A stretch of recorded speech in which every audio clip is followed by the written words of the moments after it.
আমরা দেশে যারা রাজনীতি করে এরা দলের নিরীহ মানুষগুলির আন্দোলন ফলায় দেয়ার নেতারা এসির তলে বয়া বয়া ঘুমা। এই কারণে আমরা দেশের রাজনীতির এই অবস্থা। রাসূল কারীম সাল্লাল্লাহু আলাইহি সাল্লাম উনি নিজেও গর্ত খনন করার কাজের মধ্যে অংশগ্রহণ করলেন।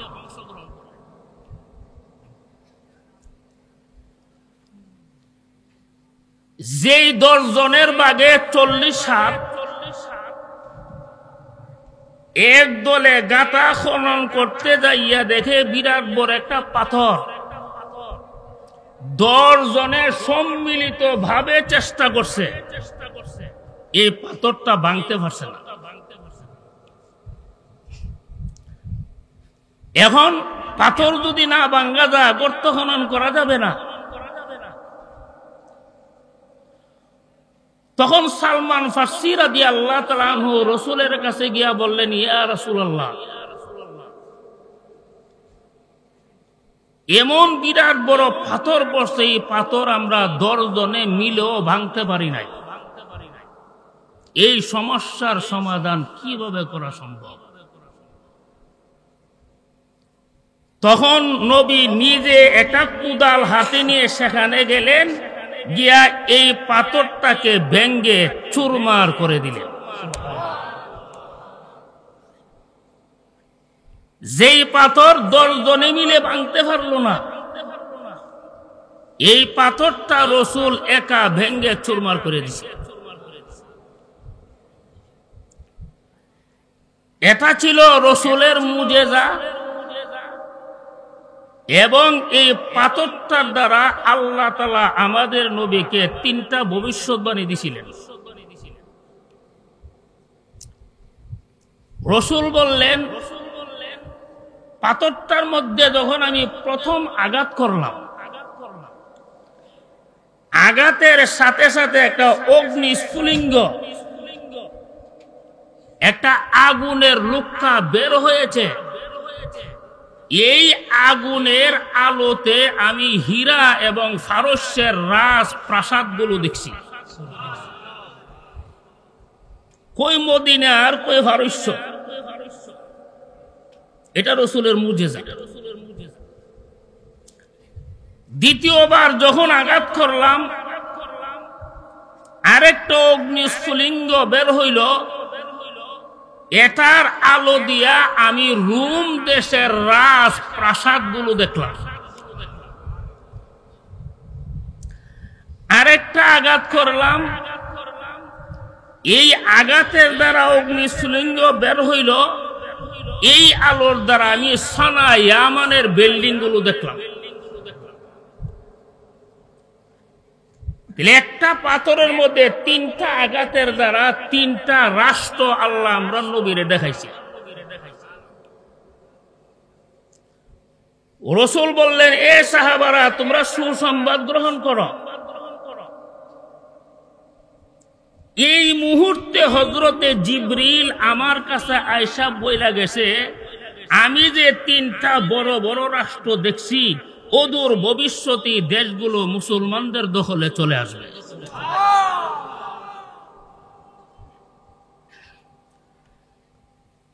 নবী যখন এই কথাটা বললেন, নবীর সাথে যারা মুনাফিক ছিল, এরা মুসলমানদেরকে ঠাট্টা মস্কারি করতে শুরু করল। মুসলমানে বলে ফারস্য দখল করব, মুসলমানে বলে রোম দখল করব, মুসলমানে বলে সানা ইয়ামান দখল করব। অথচ শত্রুদের হাত থেকে জান বাঁচাইবার লাগি গাথা করতেছে, পেশাব পায়খানা করণের সময় নাই। এমন দুর্বল মানুষ বলে ফারস্য দখল করব, রোম দখল করব, সানা ইয়ামান দখল করব। এটা মুহাম্মদের কথা। এইভাবে মুনাফিকের দল দুর্বল মুসলমানদেরকে টিটকারি মস্কারি ঠাট্টা বিদ্রুপ করতে শুরু করবে। এরা নিজের দান বাঁচাইতে না, রোম দখল করবো কেমনে? মুসলমানের দল নিজের জান বাঁচাইতে পারে না, পারস্য দখল করবো কেমনে? মুসলমানের দল নিজের জান বাঁচাইতে পারে না, শাম সিরিয়া দখল করবো কেমনে? এটা যুক্তিতে আসে না। তখন আল্লাহ তাআলা সূরা আলে ইমরানের এই দুইটা আয়াত রাসূলের কাছে নাজিল করলেন।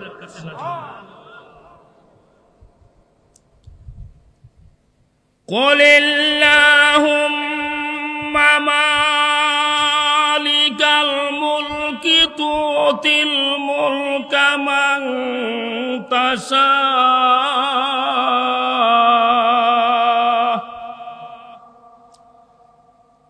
ওয়া তানজিউল মুলকা মিম্মান তাশা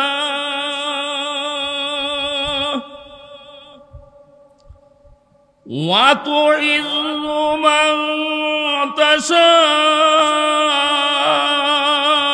ওয়া তুযিল্লু মান তাশা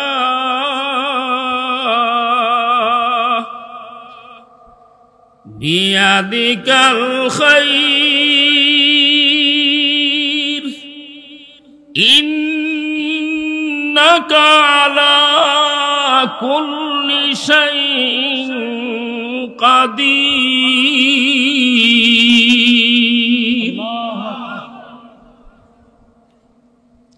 আল্লাহ বলেন, হে রাসূল, আপনি বলুন জগৎবাসীকে সাম্রাজ্যের মালিক একমাত্র আল্লাহ।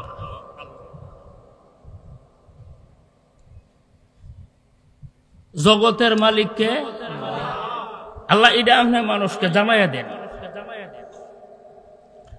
তাম জগতের মালিক একমাত্র আল্লাহ।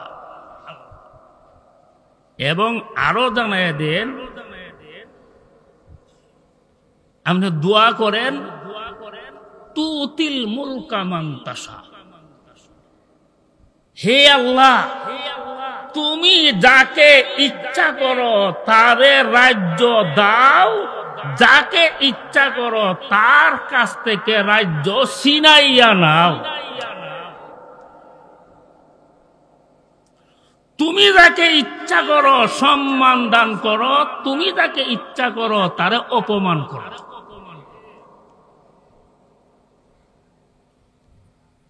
এই যে মুনাফিকের দলে বলে ফারস্যের মালিক কেমনে হবেন, রুমের মালিক কেমনে হবেন,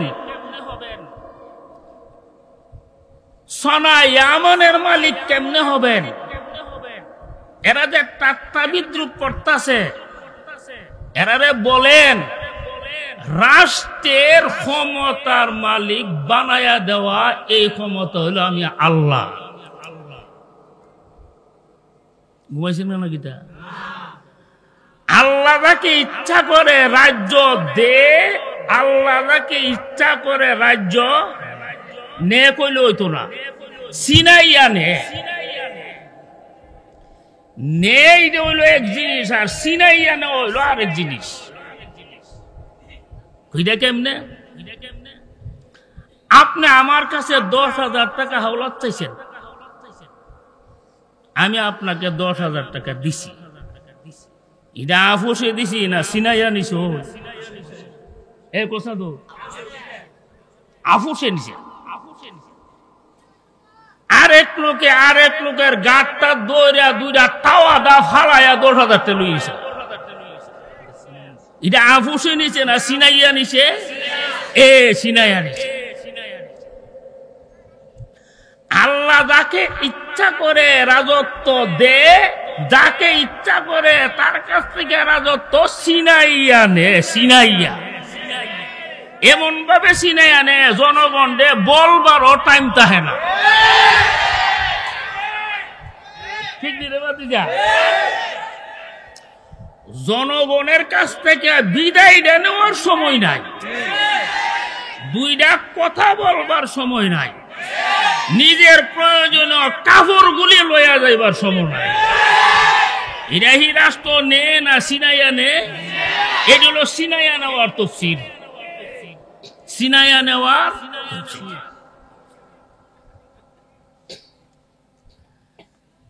আপনারা মনে করেন নির্বাচনের মাধ্যমে ক্ষমতা পায়, মানুষ ভোট বেশি দিলে ক্ষমতা পায়, ভোট না দিলে ক্ষমতা পায়। আর আল্লাহ কতরার ধারণা ভুল। ক্ষমতা দেই আমি আল্লাহ, ক্ষমতা সিনাইয়া নেই আমি আল্লাহ। ঠিক না বিদিক জোরে গো? আচ্ছা, আল্লাহ তো ক্ষমতা সিনাইয়া নেই, এটাই আপনারা বুঝাইবার আর কোনো বাকি আছে? আপনারা বুঝছেন তো আলহামদুলিল্লাহ। না এটা তফসির করুন লাগবো, সিনাইয়া যে কেমনে নেই। অনেক হুজুর আপনারা দোয়া দি লাগে না, আমি বলে তোরে ফেরেতে ধরছে, দোয়া লাগে না কেমনি। হযরতে মূসা আলাইহিস সালাম আল্লাহর কাছে দোয়া করলেন, আল্লাহ জালেম ফেরাউনকে ধ্বংস করো। আল্লাহ বললেন, হে মূসা তোমার দোয়া কবুল হয়ে গেছে। কবুল করব না কবুল করে লাইছে?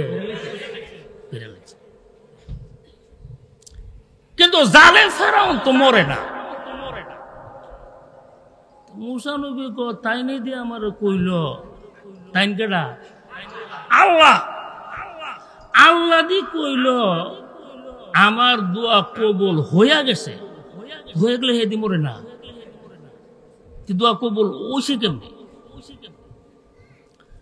আল্লাহ গো মূসা তোমার দোয়া কবুল হয়েছে। আল্লাহর কত বিশ্বাস করুন জীব, দোয়া কবুল হয়ে গেল গা। এবার হে দি ফাড়া যেমন বেড়া হারতাছে, একটা রং সাদে হে দি মরে না। 40 বছর পরে জালেম ফেরাউন আল্লাহ ধ্বংস করছে। দোয়া কবুল করছে 40 বছর আগে, আর এই দোয়া বাস্তবায়িত করছে আল্লাহ 40 বছর পরে। মূসা নবীর দোয়াটা তো আল্লাহ কবুল করছে 40 বছর পরে, আমরার দোয়া কবুল করে নিয়েছে 15 বছরের মৃত্যু। ঠিক নেও?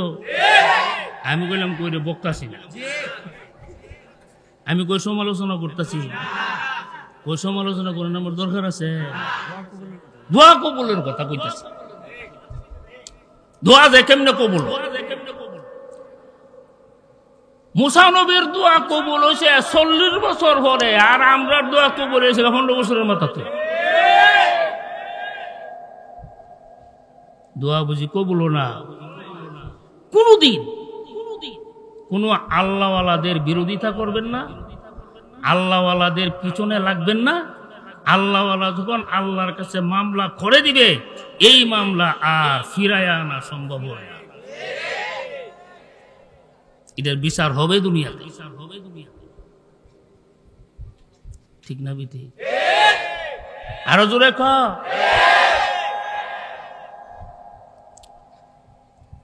قل اللهم مالك الملك تؤتي الملك من تشاء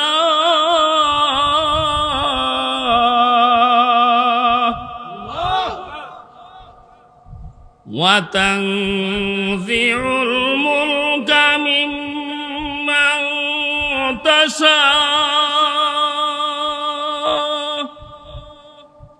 وتعز من تشاء وتذل من تشاء। কাল্লা রাত্রে মেঘ আসেন না? হ্যাঁ, মামদুবের জোয়ান ফুলাবার আমার কাছে রাত্রে বেলা গেছে, মনে রাত 11টা বাজে না রে। গিয়া গো হুজুর, দেখছি দি প্রায় সময় আমরা মাহফিল মেঘটা হ্যাঁ, আপনি দোয়া করলে তো মেঘ আড়াই না। ওরা আপনি একটু দোয়া করেন, আমরা আওয়াজ করছি মাহফিল মারো করবার লাগে। ওখান তো দিনের যে অবস্থা ডর করতেছে। থেরা আমার কাছে দরখাস্ত করে গেছে, তা আমি তো দরখাস্ত লয়ে বইয়ে থেকে চলবো? আমি ধরাতো যে আনো করবার করে দিচ্ছি। আজকের দিন বালা না খারা বালা কই না আলহামদুলিল্লাহ। আরো জোরে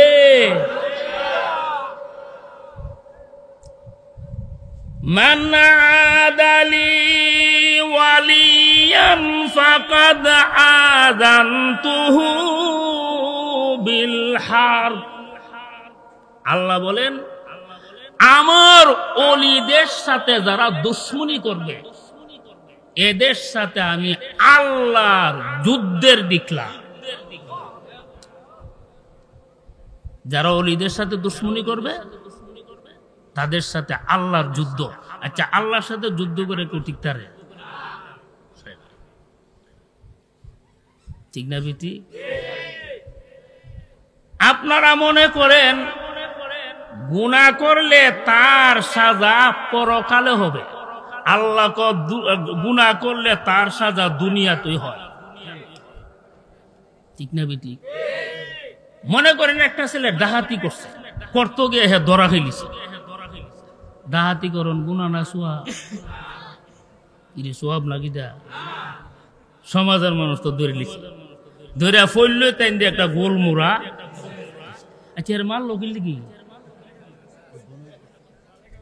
গুনাহ করছে, ডাহাতি করছে, ঠিক না? ফল্লি করতাম তাই দিয়ে বানাই লিছে, আত্ম ভাঙ্গে পুলিশের না পুলিশের তো ধরে দিছে।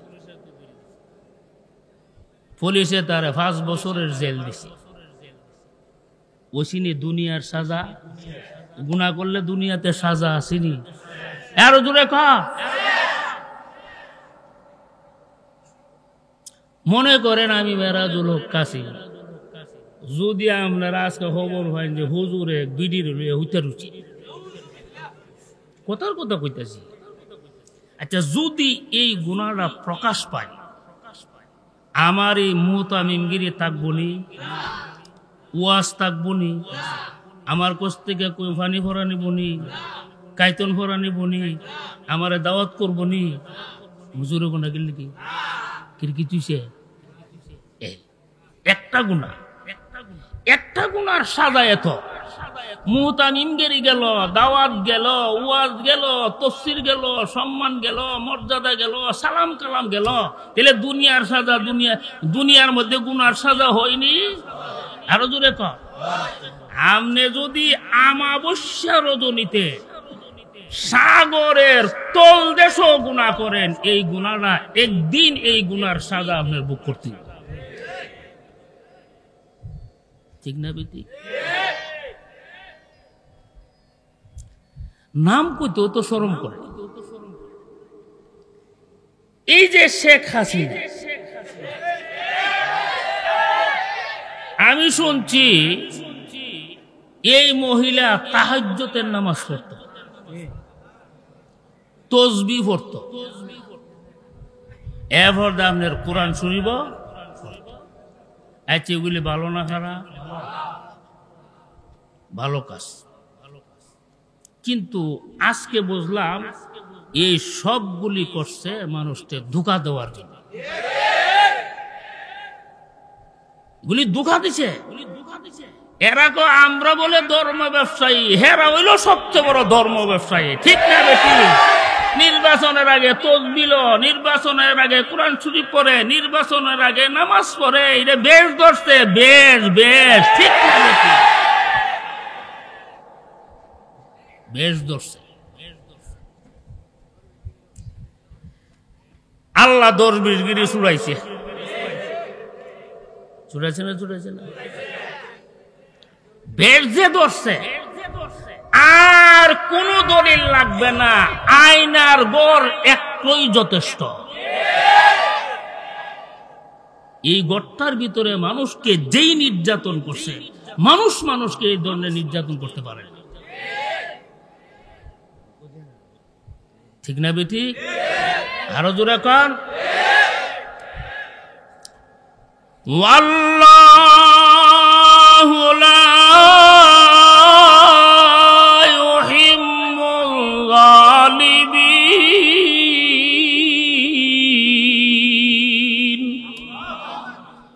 আল্লাহ পরিষ্কার পবিত্র কোরআনে বলছে আল্লাহ জালেমদেরকে ভালোবাসেন না। ভালো না বাসলে কিতা করে? ঘৃণা করে। ফিরে ভালো না বলে কিতা করে? ঘৃণা করে।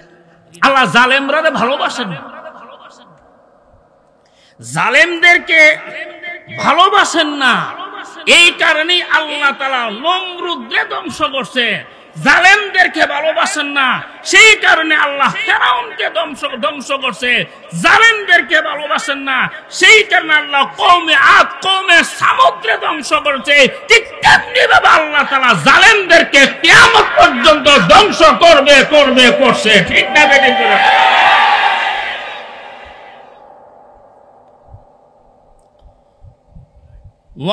ওয়াল্লাহু লা ইউহিব্বুল যালিমিন। সুবহানাল্লাহ বলেন আরো জোরে। জালেমরা আল্লাহ ভালোবাসেন। তুমি জুলুম করছো, তোমার অশান্তি ভোগ করো না। ঠিক না বেটি? তুমি জ্বালা যন্ত্রণা ভোগ করতে হবে। অপরের উপরে জুলুম করা মানে নিজের উপরে জুলুম করা। এই জুলুমের পাশ্চাত্য, এই জুলুমের ফলাফল নিজেই ভোগ করতে হবে। দেখেন এখন আমাদের বাংলাদেশের অবস্থা। এক বিডি ফলাইয়া গেছে। আচ্ছা, তোমার হতে তুমি গেছো, এই যে 90 জন মন্ত্রী, হেরার কি অবস্থা? এবার তো হাজার হাজার নেতা কর্মী, এরার কি অবস্থা? ঠিক না বেটি? এরার কি অবস্থা? এরা তো ডেলি ধরতেছে, মামলা হইতেছে। ঠিক না বেটি? এটা হলো পাপের দুনিয়ার নগদ বিচার, আর আখিরাতের বিচার কিন্তু রিজার্ভ রয়ে গেছে। একবার হুজুর হেরা অতলা কাম করলো, পদ্মা সেতু বানাইলো, বঙ্গবন্ধু টানেল বানাইলো, মেট্রো রেল বানাইলো, অত উন্নতি করলো, এরারই দুর্দশা হইল কেরে? আমি কইছি আরে বেহুব, উজু বানাইতে লাগে 10 মিনিট, যাইতেই 10 মিনিট লাগে। ও সুটুকরা ফাঁদ দিল। ঠিক না বেটি? 10 মিনিটে উজুটা বানাইছে, মিসওয়াক করছে, ইচ্ছা মতো উজুটা বানায় উড়ে বালা সুটুকরা ফাঁদ মারছে। উজু আছে না ভেঙেছে গা? বানাইতে লাগে 10 মিনিট, যাইতে আধা সেকেন্ড তো লাগে না। উন্নতি করতে লাগে বহু বছর, এগুলি ধ্বংস করতে একটা কথাই যথেষ্ট। ঠিক না বেটি? একটা কথাই যথেষ্ট। রাজ্য দেওয়ার মালিককে আল্লাহ, আরো জোরে। নেওয়ানোর মালিককে আল্লাহ। কেমনে না নে সিনায়ার।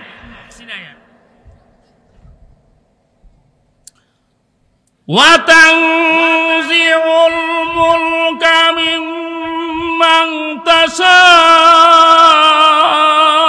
وَتُعِزُّ مَنْ تَشَاءُ وَتُذِلُّ مَنْ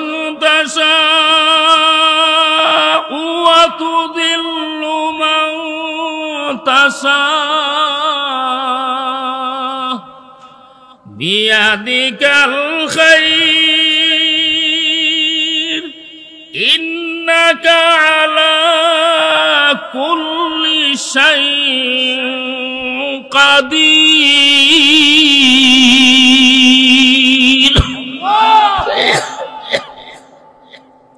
হে নবী, আপনি বলুন, আল্লাহ যাকে ইচ্ছা করে সম্মান দে, সম্মান, আর যাকে ইচ্ছা করে আল্লাহ তার কাছ থেকে সম্মান ছিনাইয়া নেয়। এই কথাটা জগৎবাসীর কইয়া দিন।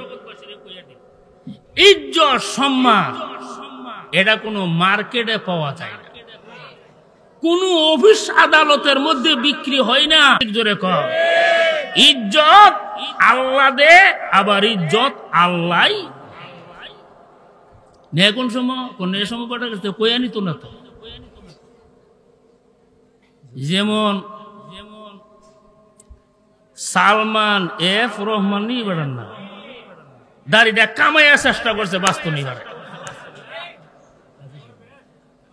ঠিক না?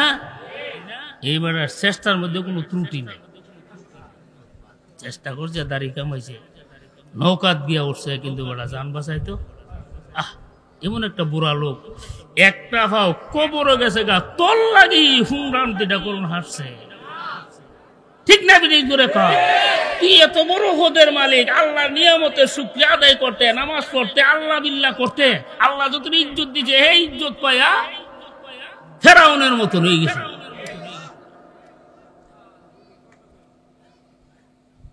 আল্লাহ ধ্বংস করে দিচ্ছে, ঠিক না বিটি? সকাল বেলার দনি রে তুই ফকির, সন্ধ্যা বেলা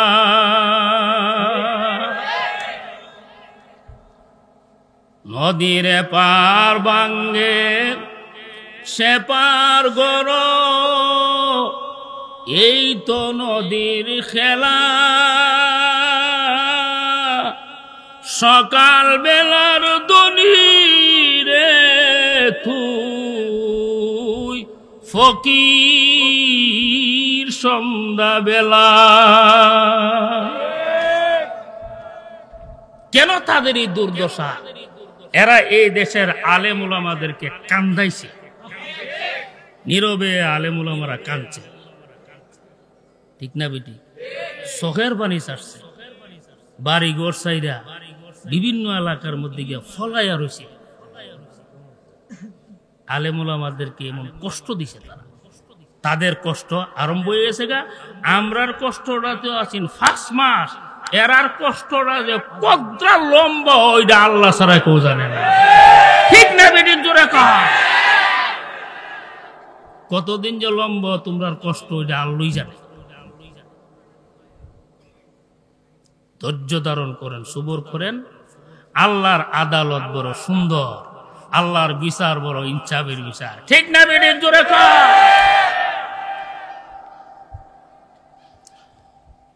وَتُعِزُّ مَن تَشَاءُ وَتُذِلُّ مَن تَشَاءُ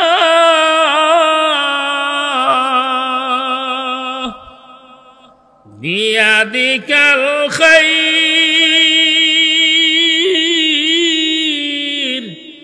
إِنَّكَ عَلَى كُلِّ شَيْءٍ قَدِيرٌ।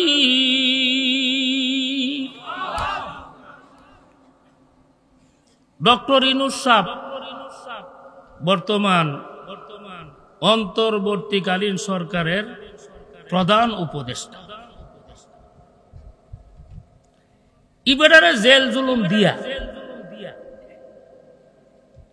তাকে ধ্বংস করার জন্য অনেক চেষ্টা করছে, কিন্তু আল্লাহর প্ল্যান হইল তোরা চেষ্টা করলে কাম হইতো না, তারা আমি রাষ্ট্রপ্রধান বানাবো, এটা আমি আল্লাহর প্ল্যান করে তুই রাখছি, ঠিক নি কথাটা? প্রত্যেকে বেড়ারে বিচারে আইনিয়া ক্ষমতার মধ্যে বসাইয়া দিছে। কেডা বসাইছে? আরো জোরে, যে বেড়ারে হদ্দা সিঁদুর থেকে ফালাইয়া সুবাইব, যারা কইছি এরা হন না, এই বেটা টিভি আছে,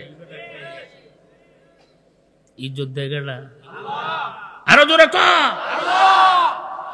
এই অন্তর্বর্তীকালীন সরকারের একজন সদস্য আমাদের আলেমদের পক্ষ থেকে একজনকে নেওয়া হয়েছে, উনি ডক্টর আফামর খালেদ। উনি এই মাঠের মধ্যে 2 বার বয়ান করে গেছেন। উনি বর্তমান ধর্মমন্ত্রীর দায়িত্বে উনি আছেন। বাংলাদেশ সৃষ্টি হওয়ার পরে কোনো আলেম এই জায়গাত নিছে?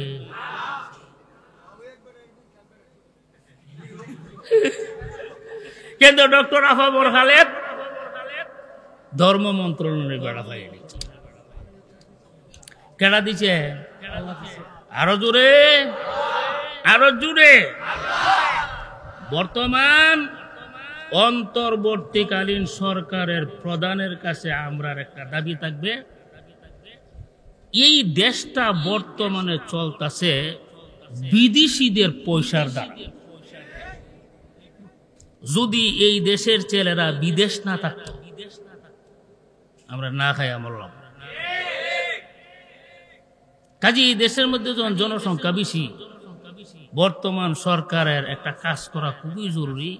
আমাদের এই দেশের যুবকরা ভিসা ফ্রি দিয়া ফাইকারি ভাবে এরা বিভিন্ন রাষ্ট্রের মধ্যে পাঠাইয়া দেওয়া, ঠিক না বেঠিক? Saudi Arab, Qatar, Oman, Dubai, America, London, Japan, German, ওইগুলি রাষ্ট্রের মধ্যে আমাদের যুবকরা যখন যাবে, ইনশাল্লাহ বাংলাদেশ চলতে বিন্দু মাত্র সুবিধা হবে না, ঠিক না বেঠিক? বিদেশিরা সম্বন্ধিত যখন বিমানবন্দরের মধ্যে আয়ে, তখন বোঝা যায় যেমন বিদেশ থেকে একটা ডাহাইতেছে। এমাদা ওই হের ফুটলার দূরে টান মারে, ইটা দূরে টান মারে, কষ্ট না, এরা কষ্ট তখন যেত না। এদেরকে সম্মান করতে হবে, এরা আমরা দেশের সম্পদ, ঠিক না বেঠিক? বাংলাদেশের একটা সম্পদ হলো গ্যাস, আরেকটা সম্পদ হলো তেল, ঠিক না বেঠিক? আমি মনে করি তেল গ্যাসের চেয়েও সবচেয়ে বড় সম্পদ হলো এই দেশের বিদেশিরা, ঠিক না বেঠিক? আমরা দেশে মানুষ বেশি, আল্লাহর রহমত। মানুষগুলি ভাড়াও বিদেশ, এরা লক্ষ লক্ষ কোটি কোটি ডলার কামাই করে দেশের মধ্যে ভাড়াই দেয়, ঠিক না বেঠিক? জোরে কর। তাহলে ভাই ইজ্জত কে দে? ও তোমরা গুছো হয়েছো, তোমরা মনে মনে করতে হি বেড়া লাগা না কি, হি বেড়া ইউ লেগেছি বাবা শুনে বাতি যা আই বলছে আলহামদুলিল্লাহ, আই বলছে আমরা মাদ্রাসা খানা খাইতেছে, ঠিক আছে। এখন চারটা জিনিসের ক্ষমতা হইল আল্লাহর হাতে। কটা? রাজ্য দেওয়ান, রাজ্য সিনাইয়া নেওয়া, কটা হইছে? সম্মান দেওয়ান, কটা হইছে? সম্মান নেওয়ান, কটা হইছে? আল্লাহ কই চারটা ক্ষমতা হলে আমার হাতে, আমি যার ইচ্ছা করি তারে দেই, আমি যার ইচ্ছা করি তার কাছ থেকে সিনাইয়া নেই, ঠিক না বেটি? আরো জোরে কর। ইজ্জতের মালিক আমি। তা আমরা এই দেশের শিক্ষার্থীরা আন্দোলনে নামছে, বৈষম্য বিরোধী আন্দোলন, ঠিক না কথাটা? এই আন্দোলনটা করতে করতে করতে করতে তখন তারা দিছে এক দফার আন্দোলন। এটা হলো শেখ হাসিনার পদতে ফলে, কিন্তু আর এই আন্দোলনও নামছেন না, নামছেন কোটা বিরোধী আন্দোলন। এই আন্দোলনটা উপরে যাইতে যাইতে যাইতে যেতে এক দফা আন্দোলন, ঠিক না বেঠিক? এই এক দফা আন্দোলনের দ্বারাই ২৪ সাল ৫ই আগস্ট বাংলাদেশ দ্বিতীয়বার স্বাধীন হয়েছে, ঠিক না বেঠিক? এমন একটা যুগ গেছে আমরা স্বাধীনভাবে কথা বলতে পারি নাই। মাহফিলের মধ্যে গেলে হুজুরে না করে যে মাহফিল করবো নাকি দিতাম না। মাহফিলও বাধা, তফসিরও বাধা, ওয়াজও বাধা, কথাত বাধা। ইটা শুরু করছে কেন? ইনি যখন শুরু করছে তখন আমি বুঝে লেছি আর ইতার উপর গজব হইতেছে। ওয়াজও বাধা দে, তফসিরও বাধা, গীতারে কথা বস কেনে তোরা? হ্যাঁ কথা বস কেনে? আপনি আর কথা বললেন না, বুঝলেন? ওয়াজও বাধা দিছিনি, হ্যাঁ জোরে কা?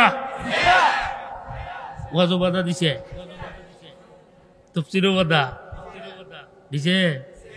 এই স্টেজ থেকে হুজুর কলার দূরে ঠান্ডা নামাই লিছি, মেঘলি গেছে গা। এই জুলুম আল্লাহ সহ্য করছে না, ঠিক না বেঠিক জোরে কা? তাদের এই দেশের মানুষ সাবধান হওয়া দরকার। অদূর ভবিষ্যতে যে দলই ক্ষমতার যাবে, আলেম উলামাদের উপরে জুলুম করবে, এই সরকারের যেই দশা তোমরাও হবে সেই দশা, সেই দশা।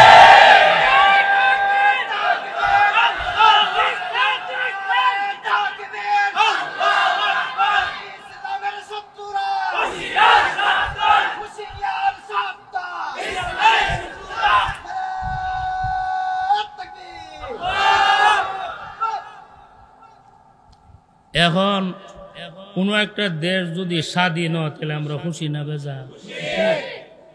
আমরা দেশটা যে স্বাধীন হয়েছে এটা আমরা খুশি না বেজা? আচ্ছা খুশি যে এখন আমি বুঝলাম, ওইটা বুঝতাম রে, খুশি যে ওজন এটা আমি বুঝতাম চাই। আমি আমার মাদ্রাসার মধ্যে একটা জেনারেটর কিনছি 2.5 লক্ষ টাকা। ইদারে ফিট করতে তার তো লাগছে 1 লাখ টাকা। কত হয়েছে? 7.5 লাখ টাকা। কিছু কিছু মানুষ বুঝছেন দিব হেরা হন বাগুনতে নিজের জানো বাজার ও জেনারেটর বড় তো আবার ফোন করে ওদের টাকা বলে মাফ চাই যারা কোচিন দিব আর ভাই দিয়েছে। ও তো ভাই আমি করেছি বিপদে মন বেড়া আমার ফোন করে, কারণ ফোন করতো সহজ জোর এবার ফোনটা করো বলে আমার কলিজার একটা সীমা মানে আরে এত চেয়া চাইব। ও তো আমি বিপদ করেছি, 1,20,000 টাকা দিয়েছি আর সব কিছু দিয়েছি।